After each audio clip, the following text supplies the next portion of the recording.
Misleading বন্ধ করুন Facebook video টাইটেলে। আপনি এই ভিডিওটা আপলোড করলেন, এখানে যদি আপনার মিসলিডিং থাকে, বিশ্বাস করেন এখান থেকে আপনি কখনো সফল হতে পারবেন না। একাধিকবার করলেও আপনি এখান থেকে কোনো কিছু করতে পারবেন না।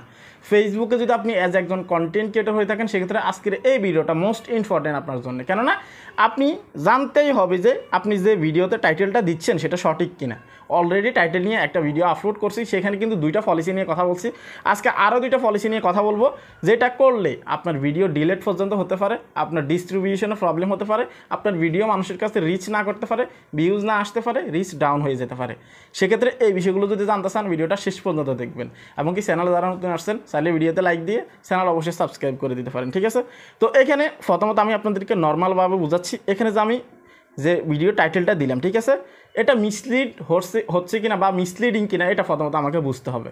বোঝার জন্য 2টা পয়েন্ট আমি আপনাদের সামনে উল্লেখ করতেছি, ঠিক আছে? প্রথম যেটা, সেটা হচ্ছে মিসলিডিং টাইটেল। যেমন আপনি টাইটেলে বলছেন এক কথা আর ভিডিওতে দেখাচ্ছেন অন্য কথা, ঠিক আছে, অন্য বিষয়। যেমন আপনি ভিডিওতে লিখছেন আপনি ফেসবুক থেকে একদিনে $1000 ইনকাম করা যায়। আমি উদাহরণস্বরূপ আপনাদেরকে বুঝাচ্ছি, একদিনে $1000 ইনকাম করা যায়। টাইটেল আপনি এটা বলছেন, কিন্তু আপনি ভিডিওতে দেখাচ্ছেন অন্য কিছু। যেমন আপনি দেখাচ্ছেন ফেসবুকের সেটিংস কীভাবে অন করতে হয়, তারপর হচ্ছে যে আপনি আপনার গল্প শোনাচ্ছেন, বিষয়টা কিন্তু এইরকম, ঠিক আছে?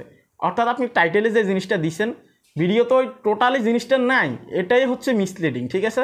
আপনারা সবাই জানেন, সব জায়গায় এখন এআই ঢুকে গেছে। ফেসবুকেও কিন্তু এখন এআই ফ্যাক্ট চেক আছে, আপনারা অবশ্যই এই জিনিসটা মাথায় রাখবেন। তো আপনি যদি টাইটেলে মিসলিড করেন, সেক্ষেত্রে কিন্তু আপনার হয়তো 2-1বার কোনো প্রবলেম হবে না, কিন্তু যখন একাধিকবার করবেন, বারবার করবেন, তখন আপনার ওই যে পেজ আছে সেটা ডিস্ট্রিবিউশন তারা ব্রেক ডাউন করে দিবে এবং কি আপনার রিচ ডাউন করে দিবে। আপনার ভিডিওটাকে নতুন কোনো ফলোয়ার্সের কাছে শো করানো হবে না বা সাজেস্ট করা হবে না। সেক্ষেত্রে এই মিসলিড করা থেকে আপনি বিরত থাকবেন। আপনি ভিডিওতে একজ্যাক্ট যে জিনিসগুলো দেখাইছেন অথবা যে জিনিস নিয়ে আপনি কথা বলছেন, সেটাই কিন্তু আপনি টাইটেলে দিবেন। যে কোনো একটা ছোট্ট ওয়ার্ড আপনি বের করে নেবেন আপনার ভিডিও থেকে, যেটা আপনি ভিডিওতে বলছেন, এবং কি আপনার ভিডিও যে থিমটা আছে সেখান থেকে একটা টাইটেল আপনি দিবেন, ঠিক আছে?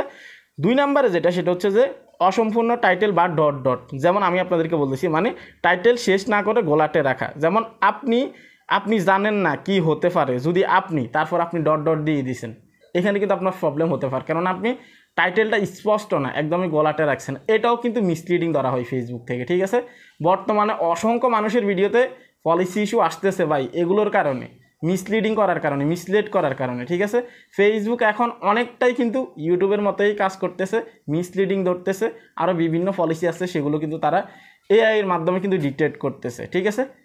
মানুষ জানেই না তার ভিডিওতে কী জন্য ইস্যু আসতেছে। এরকম অসংখ্য অডিয়েন্স আমার কাছে আসছে, আমি ভিডিও দিছি আমার চ্যানেলে, হয়তো আপনারা অনেকে মিস করছেন, ঠিক আছে? আপনারা দেখে নেবেন। তো আপনার টাইটেল যদি সম্পূর্ণ না হয়, সেক্ষেত্রে কিন্তু আপনি ওই ভিডিওটা আপলোড করবেন না। একটাতে করছেন, 2টাতে করছেন, প্রবলেম হয় নাই, সামনের দিকে যে একাধিকবার করলে আপনার প্রবলেম হবে না, এটার কোনো গ্যারান্টি নেই। হয়তো আপনি বুঝতেই পারবেন না যে আপনার রিচ ডাউন করে দেওয়া হয়েছে, আপনার ভিউজ ডাউন করে দেওয়া হয়েছে, অথবা আপনার ডিস্ট্রিবিউশনটা একদমই ব্রেকডাউন করছে। আজকে এপিসোড 3 আপলোড করছি, সেক্ষেত্রে আপনারা এই প্লেলিস্টের সাথেই থাকবেন, তাহলে টাইটেল এবং কি ভিডিও রুলস এবং কি পলিসি সম্পর্কে কিন্তু আপনারা অনেক কিছুই জানতে পারবেন। তো ভিডিওটা যেহেতু শেষ পর্যন্ত দেখছেন, আপনি অবশ্যই ফেসবুক নিয়ে সিরিয়াস, সাবস্ক্রাইব না করে যাবেন না নেক্সট আপডেট অথবা নেক্সট পলিসি জানার জন্যে। তো ভালো থাকবেন, এ ছিল কমপ্লিট ভিডিও। আপনারা অনেকে জানতে চাচ্ছেন ফেসবুকে সাপোর্ট ইনবক্স বা রিপোর্টের প্রবলেম কেন দেখাচ্ছে না। যদি আপনি এই বিষয়টা জানতে চান, তাহলে এই ভিডিওতে এখনই ক্লিক করুন। ভালো থাকবেন সবাই, আল্লাহ হাফেজ।